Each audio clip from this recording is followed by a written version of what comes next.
Bismillahirrahmanirrahim. Assalamualaikum warahmatullahi wabarakatuh. Innal hamdalillah nahmaduhu wa nasta'inuhu wa nastaghfiruhu wa na'udzubillahi min sururi anfusina sayyiati a'malina may yudil fahu fala mudhillalah wa may yadlil fala hadiyalah. Asyhadu an la ilaha illallah wahdahu la syarikalah wa asyhadu anna Muhammadan abduhu wa rasuluh. Puji dan syukur kehadirat Allah Subhanahu wa taala yang mana pada hari ini kita telah diberikan nikmat Islam, nikmat iman, nikmat panjang umur, sehingga kita diberi kesehatan oleh Allah Subhanahu wa taala dapat berkumpul di acara Kultum MI Plus ANJ TV. Salawat serta salam tak lupa kita curahkan kepada junjungan kita Nabi besar Muhammad Sallallahu Alaihi Wasallam, kepada keluarganya, kepada sahabatnya, dan kepada kita, untuk kita sebagai umatnya. Semoga kita mendapatkan syafaatnya di yaumil akhir nanti. Amin amin ya robbal alamin. Beradanya saya di sini di acara Kultum MI Plus ANJ TV akan membahas tentang hal-hal yang membatalkan puasa Ramadan. Puasa Ramadan adalah salah satu ibadah yang wajib hukumnya yang dilakukan oleh umat Islam di dunia dan khususnya di Indonesia ini, yang manusia yang berakal dan balik khususnya. Puasa, tetapi di dalam puasa ini ada beberapa orang yang tidak memenuhi syarat puasa, yaitu yang 29 hari harusnya atau 30 hari harusnya itu tidak memenuhi syarat dan harus batal. Contohnya wanita yang menstruasi atau haid, mereka itu tidak memenuhi syarat untuk puasa, karena pasti ada selama 1 bulan 1 minggu itu dia akan haid atau menstruasi. Di dalam yang membatalkan haid atau puasa ada beberapa hal yang harus dipenuhi oleh orang yang membatalkan puasa.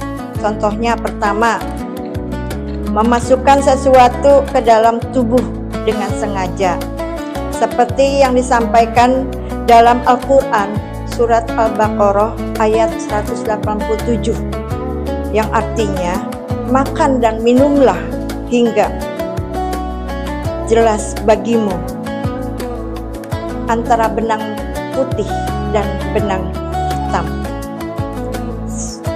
sampai datangnya malam. Terlebih masalahnya antara benang putih itu ada di dalam terbitnya fajar, waktunya subuh, dan benang hitam waktu maghrib tiba atau malam. Yang pertama tadi yang membatalkan puasa adalah memasukkan sesuatu ke dalam tubuh kita. Contohnya makan dan minum, satu. Kedua, memasukkan sesuatu ke dalam kubul atau dubur.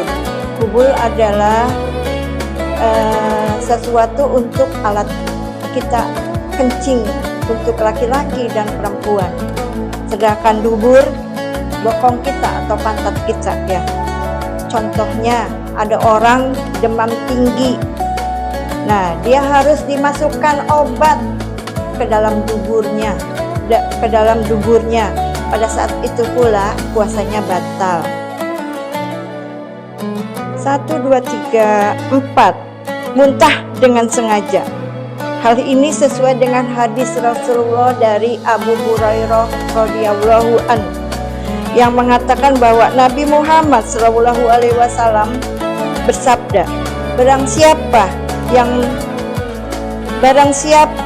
yang muntah dengan sengaja, tidak diwajibkan untuk mengkodoknya. Maksudnya di sini adalah kita pergi naik mobil atau naik kapal laut. Nah, kita pusing tuh di dalam perjalanan. Nah, terus kita muntah tidak sengaja. Nah, itu tidak membatalkan puasa, tidak harus mengkodok puasanya. Tetapi barang siapa yang muntah dengan sengaja, nah ini hadis riwayat dari Abu Dawud. Nah, muntah dengan sengaja itu misalnya suatu barang jari kita masukkan ke dalam kerongkongan kita. Nah, ini kita mual. Nah, itu muntah dengan sengaja. Akhirnya kita muntah, itu muntah dengan sengaja. Maka dari itu kita harus mengkodok puasanya di bulan lain atau di hari lain. Hadis riwayat Abu Dawud. Yang keempat adalah gila atau hilang akal. Nah, kita lagi puasa, terus orang tersebut gila atau hilang akal atau kemana aja. Nah, itu harus dibatalkan puasanya. Yang keempat, murtad dengan sengaja. Murtad keluar atau dari agama Islam. Nah, kalau kita keluar dari agama Islam lagi sedang berpuasa, itu batal puasanya. Terus tidur seharian. Nah, tidur seharian itu dalam satu hari kita tidur seharian, tapi di dalam sehari itu kita harus mengerjakan sesuatu. Misalnya sholat zuhur, sholat asar, sholat maghrib. Nah, maghrib kita sudah baru bangun. Itu puasanya tidak batal, tapi akan sia-sia dan tidak mendapatkan nilai. Selanjutnya, renang di siang hari. Apabila kita renang, kan adem, enak ya. Badan kita akan adem. Itu puasanya tidak batal. Tapi kalau kita minum air renangan itu masuk ke dalam kerongkongan kita, nah itu akan batal puasanya. Mungkin cukup sekian kultum dari saya. Lain waktu kita sambung kembali, dan ada hal-hal banyak sekali ini yang membatalkan puasa Ramadan ini. Ya. Wabillahi taufiq wal hidayah. Wassalamualaikum warahmatullahi wabarakatuh.